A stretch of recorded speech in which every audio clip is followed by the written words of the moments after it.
So this gourd is ready for the next step of the process.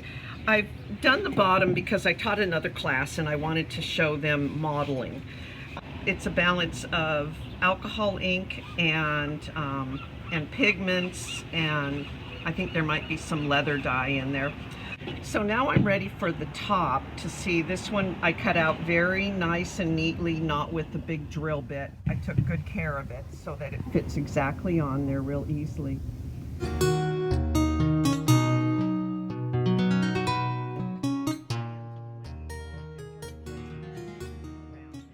Tell you, random is the hardest thing to lay out. It would be easier if I said I want them to all go exactly in a line, but that would definitely not be me. Okay, so that looks fairly random. The reason that I laid them all out like that is because now I'm going to make sure I have that much room for butterflies. And now I can kind of figure out where they might go. It takes a lot more of these than you think it's going to, and I've run out of things way too many times.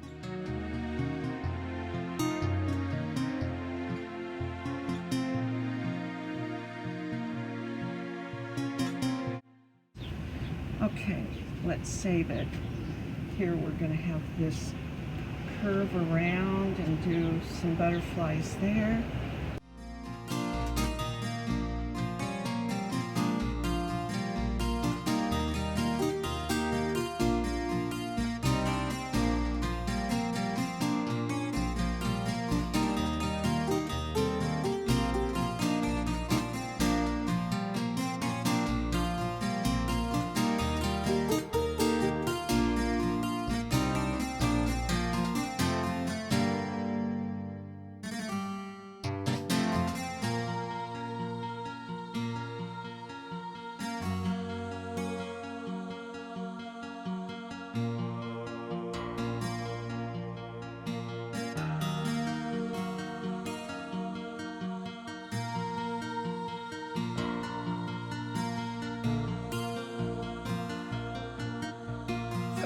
Going to carve out each of these spaces with my little micro drill carver. I have several carvers. My favorite probably is my Dremel, but it's the hardest working and the loudest, but so I didn't bring it down here today. I also didn't bring my smallest one, which uses dental bits, but this is my medium-sized carver. It's an 1/8 inch shank carver, which means that the burrs it uses are an 1/8 inch, and it has an easy connect, so it goes in and closes. It's really a very versatile tool, and if you carve, you really have to have one. I love to carve, so then you get all of these burrs and bits for different things. These are more for filigree or drilling straight through, drawing small lines. These are for doing channels, for setting in beads and cutting wheels, undercutting. These are for skinning the gourds. These are for carbines, for really taking out a lot of meat in the gourds, sanding. These are diamond bits, and they're all for sanding and smoothing also. So to cut out the skin where I want to go, I'm going to use definitely a saber tooth. It has a nice rough finish to it, and it will go through this really hard skin really easily. So I'm going to carve out all the way around. If this gourd was really nasty, I would be wearing my mask. They say if you can see it, smell it, or especially taste it, you should be always wearing a mask. So if I have to stop and put one on, I will.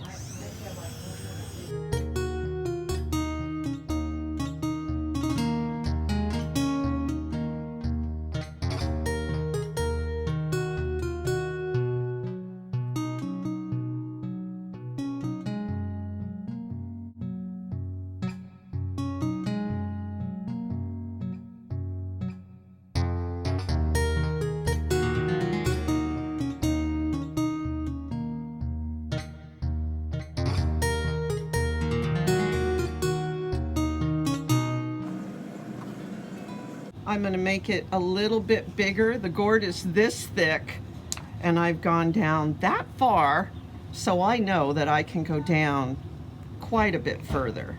And I will carve that out more so that that will sit more down inside of there.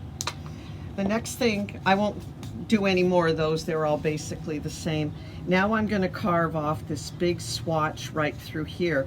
I want to make certain when I get down to the edge that I want to leave a little bit of the edge. I don't want to carve the edge down because it may no longer fit onto my box very well if I do.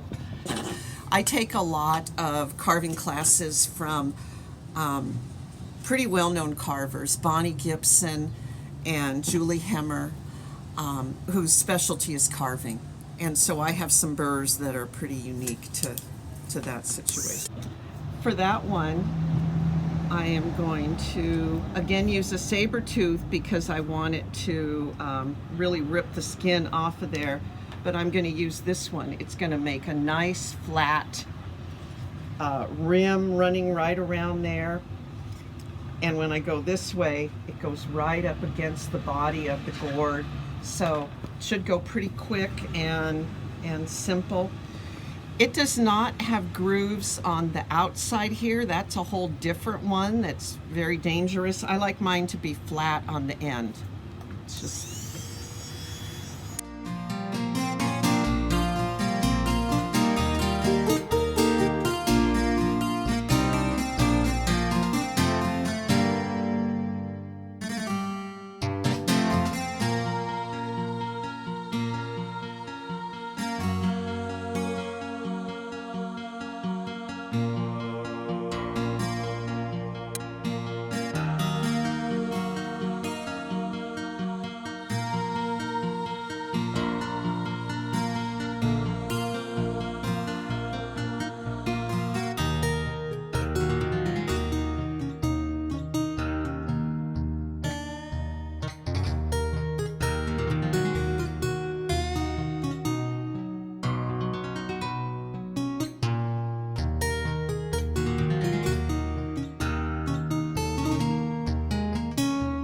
Of course, it's not done, but when it is done, that will sit like that. You can see that the gourd still is that thick and I've only gone that far, so I'll be bringing this down a lot more also. But when this will, maybe this will be a bright gold or something, and the butterflies will glue in like that. And the 3 butterfly stones will be around the outside. Have something, maybe some pretty beads or something on the top. Right. This one, because there'll be so much activity down here at the bottom, but I haven't decided yet if I need some activity up at the top. And if so, I may draw or paint some small butterflies up at the top. One way that I might do them is with filigree. And this is again where I just have to see where the process of the whole gourd takes me.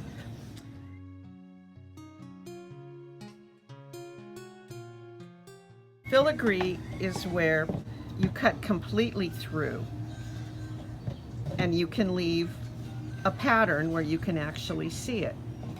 With this butterfly, you could see that I could cut a little body right there, a little antenna, drop a little hole, do a swoop right there, and a swoop right there. Nothing would fall completely out. Now, if I connected all those lines, it would just be a cutout, and I don't think you would see it as a butterfly. But just cutting around it, that amount would still be enough to hold the gourd intact, and you would just see the cut through of the butterfly, kind of like here, you're just seeing the cut through of the flowers or the paw prints. So I have some more fine cutting that I want to do on this one. I'm going to do each petal on this flower differently. And this one is going to be a wave. I want to make the holes a little larger, and then this will be blue. This is all different filigrees, and each of these will be painted a different color. I'm not happy with this leaf yet because it doesn't have enough cut throughs yet. This one is going to be gold leafed over the top of the whole thing. This one is going to be embellished, and then the part that I cut out will be waxed. This one, of course, is beaded, and I'm not sure what the background will be yet. This part I'm going to texture with this burr. It's a very unusual burr that a friend of mine found, but once I saw what it did, I had to have it. It actually, you can't tell, but it spins around and it draws 3 lines at one time. Before, the way we would have to do that would be with a very small cutting wheel, and we would have to try to go 1, 2, and do it individually. This one will do 3 at one time, and it's absolutely perfect for horsehair or people hair or leaves.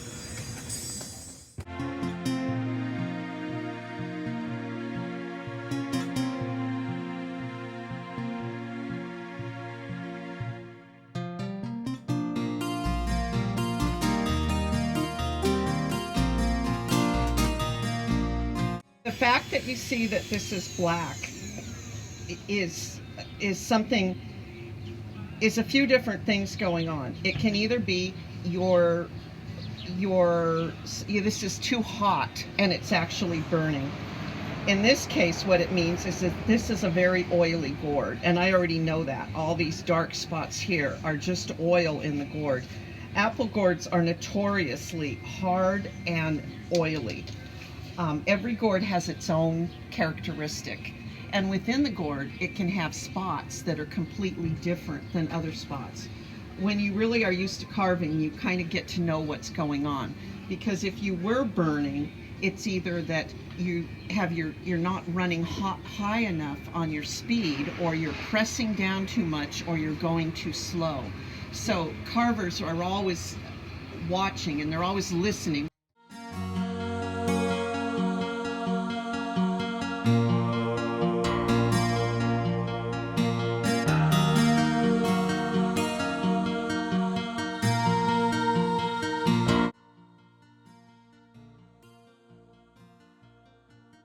When I carved into them, apple gourds, we just know they're not particularly moldy, they're not particularly thick, but they are oily, and they're a very hard gourd, so they're great for filigree. I really wanted, where you see the inside, I wanted that all to stay the same color. I wanted them all to be the natural color of the gourd. So now, I'm going to cut every other one.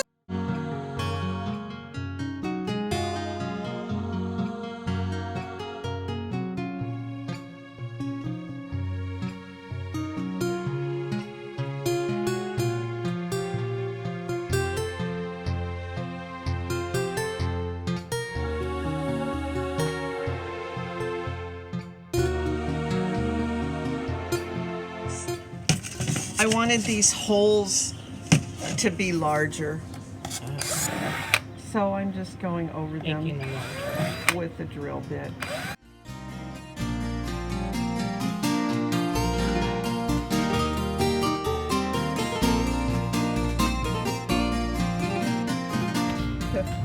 Now we're all done with the carving on this one. The carving is my favorite part, but embellishing I really love.